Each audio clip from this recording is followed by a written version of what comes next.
How to disable audio and video calls in Messenger. Hey everyone, welcome back to our channel.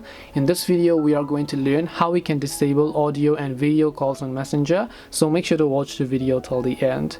If you want to disable audio and video calls on Messenger, let's say that you open the Messenger application, someone has been bothering you. What you can do is, instead of trying to block it as a whole, you can just try to block it for that specific person by tapping the mute option over here, or you can also choose to restrict that person if you don't want to receive calls, which means audio and video calls from this person.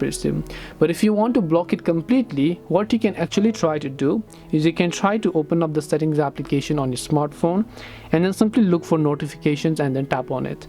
Then go to app notifications and simply make sure to search for the Messenger app here. Once you search for Messenger, make sure to tap on it. And here you can see different sort of notification categories. You can tap on it.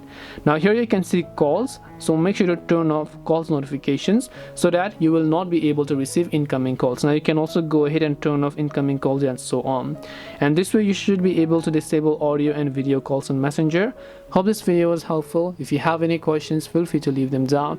Thank you for watching and see you in the next video.